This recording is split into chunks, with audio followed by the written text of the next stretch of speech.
नमस्कार साथियों, BA first year के फिलोसफी की क्लास में आपका पुनः हार्दिक स्वागत है।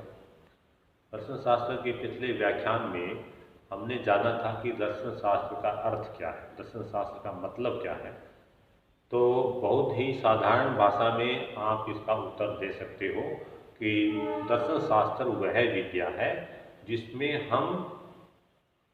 जिसमें मनुष्य बुद्धि की सहायता से तत्व ज्ञान को प्राप्त करने का प्रयास करता है। जब मनुष्य बुद्धि की सहायता से युक्ति पूर्वक तत्व ज्ञान प्राप्त करने का प्रयास करे, तब उसके इस प्रयास को ही दर्शन शास्त्र कहा जाता है। दर्शन शास्त्र क्या है कि जब मनुष्य युक्ति पूर्वक तत्व ज्ञान को प्राप्त करने का प्रयास करे, तब उसके इस प्रयास को ही दर्शन शास्त्र कहा जाता है। दर्शन शास्त्र में व्यक्ति मूल तत्व जो है उसका साक्षात्कार करना चाहता है। वह ये जानना चाहता है कि मूल तत्व है वो दिखने में कैसा है।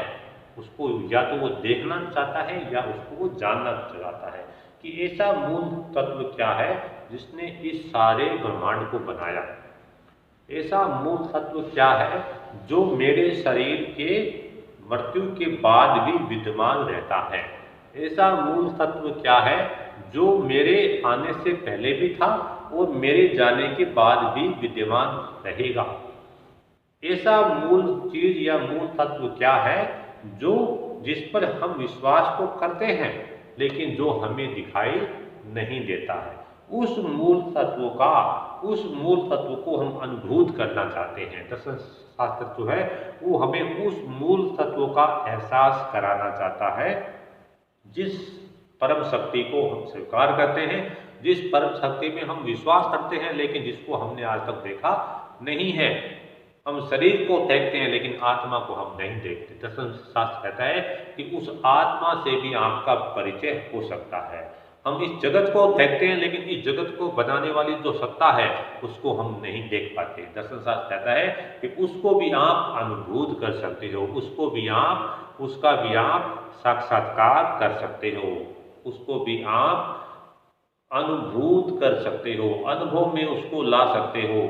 वो चीज भी साक्षात रूप से आपको दिखाई दे सकती है। दर्शन शास्त्र का लक्ष्य यही है कि परम तत्व का साक्षात्कार कैसे हो, ये दर्शन शास्त्र का लक्ष्य है। उस परम तत्व को हम जानना चाहते हैं और वो दर्शन शास्त्र हमें उस परम तत्व को दिखाना चाहता है कि आप इन माध्यम से चलो, आप इस रास्ते पर चलो तो आपको अपने मूल सवाल का जवाब मिल सकता है, आप अपने मूल लक्ष्य की ओर जा सकते हो।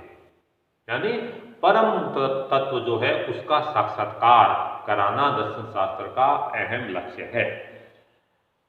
शाब्दिक रूप से आई दर्शन शास्त्र की परिभाषा दीजिए तो अपने ये वाली लाइन कह सकते हैं कि दर्शन शास्त्र वह विद्या है जिसमें हम इंद्रिय जगत के माध्यम से अतीन्द्रिय जगत के घोर रहस्यों को जानने का प्रयास करते हैं। दो बातें इसमें आई है, एक तो आई है इंद्रिय जगत और दूसरी अतीन्द्रिय जगत। इंद्रिय जगत ऐसा जगत जिसको हम अपनी इंद्रियों के द्वारा ग्रहण करते हैं, जो हमें इंद्रियों के द्वारा दिखता है, जैसा कि अन्य सामाजिक विज्ञानों में होता है। इंद्रिय जगत, इंद्रियां पांच प्रकार की है, पांच है, इसलिए इनको पंच ज्ञानेंद्रियां भी बोला जाता है। ज्ञानेंद्रियां मतलब क्यों? क्योंकि ये ज्ञान प्राप्त करने के इंद्रियां हैं, ज्ञान प्राप्त करने के साधन हैं। क्योंकि संख्या में पांच है इसलिए इनको पांच ज्ञानेंद्रियां कहा जाता है। दर्शन शास्त्र में आरंभ में कुछ शब्द आपके लिए बिल्कुल नए आएंगे, इसलिए इसमें आपको घबराने की आवश्यकता नहीं है। जैसे जैसे अपनी यात्रा आगे बढ़ेगी, चारवाक की ओर जाएंगे, जैन की ओर जाएंगे, बौद्ध की ओर जाएंगे, तब हमारे लिए इन सब शब्दों को समझना और भी ज़्यादा आसान हो जाएगा। अभी शुरुआती दो है तो आपको इन शब्दों को के अर्थ जो है वो आपको समझने में दिक्कत आ सकती है। इंद्रिय जगत, अब इंद्रिय जगत तो हम सामान्य रूप से पढ़ते हैं इंद्रिय जगत। तो इंद्रिय जगत कौन सा? वो जगत जिसको हमने अपनी ज्ञानेंद्रियों के द्वारा ग्रहण किया है। अब ज्ञानेंद्रियां कौन कौन सी है? पांच है। कौन कौन सी है? आंख, नाक, कान, जीभ, त्वचा। यानी प्रत्येक इंद्रियों से हमें एक विषय का ज्ञान होता है। तो इंद्रियां ऊपर है और विषय उनके नीचे है। विषय क्यों? क्योंकि इन विषयों का ही ज्ञान इन इंद्रियों को होगा।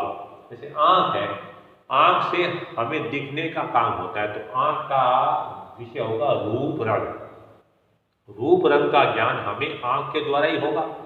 इसलिए रूप और रंग ये सारे दोनों आंख के विषय हैं। नाक से हमें गंध का ज्ञान होगा सॉरी। कान से हमें शब्द का ज्ञान होगा। जो भी ध्वनियां हैं, जो भी शब्द हैं, वो हमें कान से सुनाई देंगे। कान इंद्रिय होगी और शब्द जो है ये इनकी विषय हो गए, सब्जेक्ट हो गए।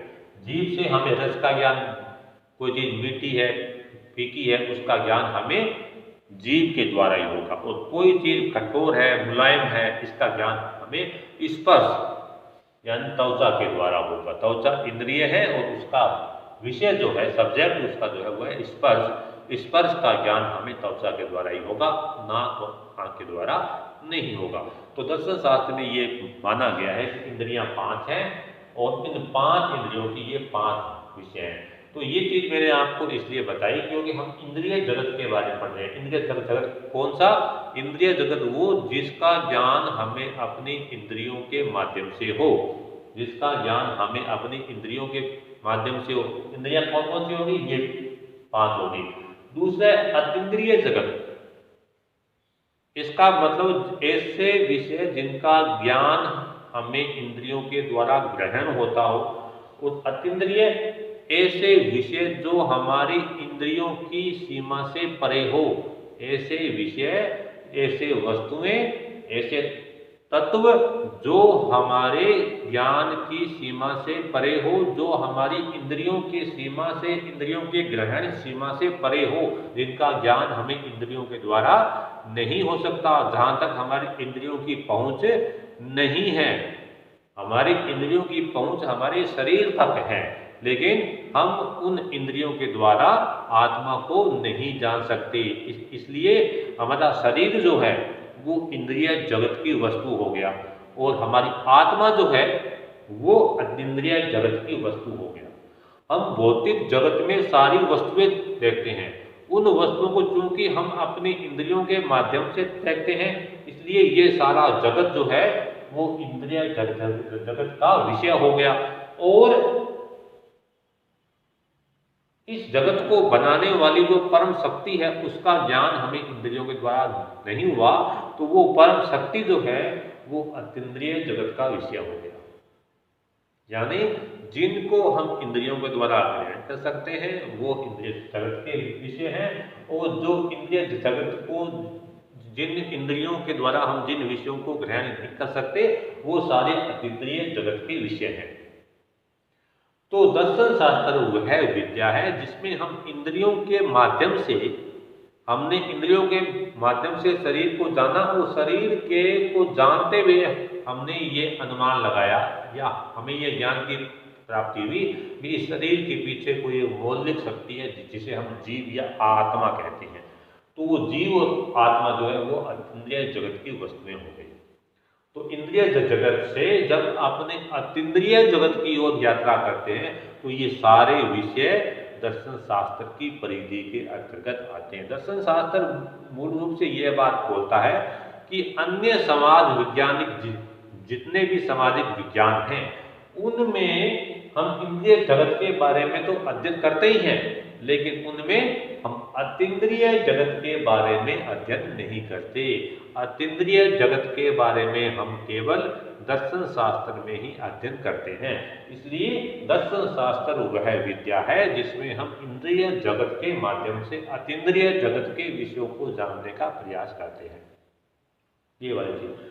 अब इसमें ये चीज आ गई कि एक दर्शन शास्त्री, हम दर्शन शास्त्री किस व्यक्ति को माने, किसको कहें कि ये व्यक्ति दर्शन शास्त्री है। क्योंकि हमने एक बात शुरू में जानी थी कि मनुष्य में विवेक की प्रधानता होती है, और विवेक की प्रधानता होने के कारण उसके मन में ये सवाल निरंतर उठते रहते हैं कि मैं कौन हूँ, मैं कहाँ से आया हूँ, मेरा उद्देश्य क्या है, मैं इस धरती पर क्या काम कर सकता हूँ, मुझे कौन कौन से कर्म मुझे करने चाहिए और कौन कौन से कर्मों से मेरे को बचना चाहिए। मुझे सत्य बोलना चाहिए, लेकिन मेरे को चोरी से बचना चाहिए। मेरे लिए कौन कौन से कर्म उचित हैं और कौन कौन से कर्म अनुचित हैं।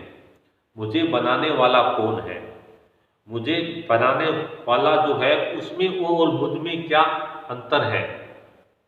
एक सामान्य व्यक्ति के लिए एक घर बनाना मुश्किल हो जाता है, तो वो ऐसी क्या शक्ति है जिसने ये पूरा जगत बना दिया। अगर उसने ये पूरा जगत बना दिया है तो उसमें ऐसे कौन कौन से गुण होंगे, उसमें ऐसी कौन कौन सी शक्तियां होगी। मेरे कौन से कर्म शुभ हैं, कौन से कर्म अशुभ हैं। मेरे जीवन का लक्ष्य क्या है, मैं क्या करूं। मैं हूं, लेकिन मेरे मरने के बाद में जो चीज मेरे अंदर शाश्वत है, जो मेरे शरीर को गतिमान रखती है, वो चीज, वो शक्ति कहाँ जाती है, वो है या नहीं है। इस तरह के सवाल एक विवेक प्रधान व्यक्ति के दिमाग में चलते ही रहते हैं। तो दर्शन शास्त्र ये कहता है कि जिस भी व्यक्ति के दिमाग में ये सवाल चलते रहते हैं वो सारे व्यक्ति दर्शन शास्त्री हैं। तो ये नहीं कहना कि दर्शन शास्त्र पढ़ने वाला व्यक्ति ही दर्शन शास्त्री है। जिस व्यक्ति के मन में ये सारे सृष्टि के संबंध में, शरीर के बारे में, जगत के बारे में, ईश्वर के बारे में, आत्मा के बारे में, जीव के बारे में जो भी उलझने आती रहती है, सवाल उठते रहते हैं, वो सारे व्यक्ति दर्शन शास्त्री हैं। इसलिए हमें इस चीज का फैसला नहीं करना है कि हम दर्शन शास्त्री हैं या नहीं है। असली समस्या ये है कि हमें ये तय करना है कि हम एक अच्छे दार्शनिक हैं या एक बुरे दार्शनिक हैं, हम कुशल दार्शनिक हैं या अकुशल दार्शनिक है। इस चीज का हमें फैसला करना है। धन्यवाद।